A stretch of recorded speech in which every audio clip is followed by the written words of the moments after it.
تاکہ تمہارا چال چلن خداوند کے لائق ہو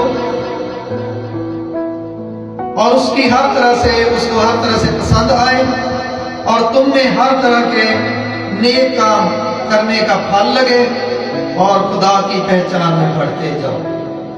ثابت ہو گیا نیک کام کرنے کا پھل لگے، خدا نیک ہے، انسان کو خدا کی پہچان کرنی ہے، یہ حقیقت بات ہے۔ اور اسی طرح کلام پاک میں لکھا ہے عبرانیوں 10:26 میں، کیونکہ حق کی پہچان حاصل کرنے کے بعد اگر جان بوجھ کر گناہ کرے تو گناہوں کی اور کوئی قربانی باقی نہیں، بلکہ اگلی آیت میں لکھا ہوا ہے عدالت کا ہولناک منظر ہے جس سے انسان بچ نہیں سکے گا۔ حق کی پہچان، کچھ لوگ کو حق کی پہچان بھی ہے، حق یسوع مسیح ہے، کچھ لوگ کو پہچان ہے یسوع مسیح کی، اس کی پہچان کو دیکھ کر اس کی پیروی کرتے ہیں، ساتھ ساتھ گناہ بھی کرتے رہتے ہیں۔ اگر وہ حق کی پہچان کرنے کے بعد گناہ کریں گے کوئی اور قربانی نہیں بچی، عذاب ہے انسان کے لیے۔ یہ کرسی خط میں پالوس رسول فرماتے ہیں۔ تو اسی طرح کلام پاک میں لکھا ہے پہلا سموئیل 2:12 میں، اور ایلی کے بیٹے بہت شریر تھے، انہوں نے خدا کو نہ پہچانا۔ جو خدا کو نہیں پہچانتے لوگ، ایلی کاہن کے بیٹوں کی ہسٹری یہ ہے کہ وہ ہیکل میں جو عورتیں قربانی لے کر آتی تھی ان کے ساتھ لکھے ہم آگوشی بدفعلیاں کرتے تھے، شریر تھے، اور خدا نے دونوں کو مار دیا تھا۔ حالانکہ کاہن تھے، خدا کے کاہن کے بیٹے تھے، انہوں نے خدا کو نہیں پہچانا، شریر تھے۔ تو ثابت ہو گیا جن کو خدا کی پہچان نہیں ہوتی وہ بدیاں کرتے، غلط کام کرتے ہیں۔ ہمیں داؤد کی نصیحت کو لینا ہے آج۔ یہاں سلیمان نہیں سن رہا، یہاں آج ہم سب سن رہے جو موجود ہیں۔ خدا کے کلام مقدس میں لکھا ہے یرمیہ کی کتاب کے 31 باب کی 34 آیت میں، خدا ان کو پہچانو، یعنی میں خدا کو پہچاننا ہے۔ اور زبور 91 کی 14 آیت میں جن کو خدا کی پہچان ہوتی کیا ملتا ہے؟ میں اسے سرفراز کروں گا کیونکہ اس نے میرا نام پہچانا ہے۔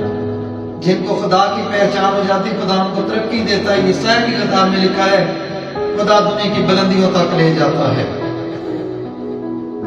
اور کلام پاک میں یوحنا 10 باب کی 4 آیت میں لکھا ہے اور جب وہ اپنی سب بھیڑوں کو نکال چکتا ہے تو ان کے آگے آگے چلتا ہے اور بھیڑیں اس کے پیچھے پیچھے چلتی ہیں کیونکہ وہ اس کی آواز کو پہچانتی ہیں۔ جن کو خدا کی پہچان، جن کو یسوع کی پہچان، اس کا پیچھا نہیں چھوڑتے بلکہ اس کے ساتھ ساتھ چلتے ہیں۔ اور اسی طرح دانیل 11:32 میں، لیکن اپنے خدا کو پہچاننے والے تقویت پا کر کچھ کر دکھائیں گے۔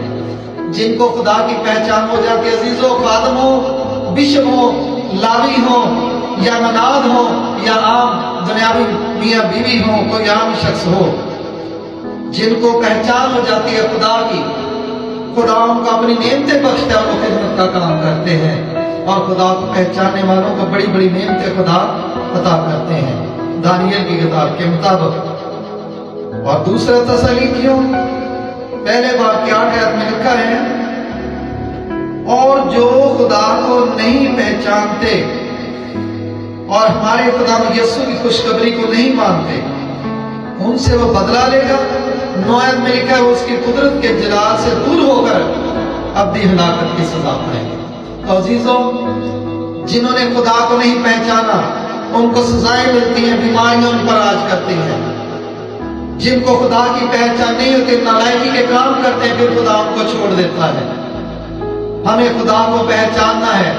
ہمارا خدا پاک ہے، ہمارا خدا نیک ہے، ہمارا خدا گالی نہیں دیتا، ہمارا خدا بدی نہیں کرتا۔ ہمیں اس کی خوبیاں اپنے اندر لینا ہے اور داؤد کے مشورے کو ماننا ہے۔ میرے بیٹے، اپنے باپ کے خدا کو پہچان، پورے روح کی مستعدی سے خدا کی عبادت کر، خدا کو ڈھونڈیں، خدا کو حاصل کر لیں، اس کو نہ چھوڑیں۔ اگر اس نے چھوڑ دیا ہمارا بیڑا غرق ہو جائے گا۔ اگر ہم اس کے پیچھے چلتے رہیں وہ ہمارے ساتھ محبت کرے گا، ہمیں خوشیاں دے گا، برکتیں دے گا اور شفا بھی دے گا۔ آمین۔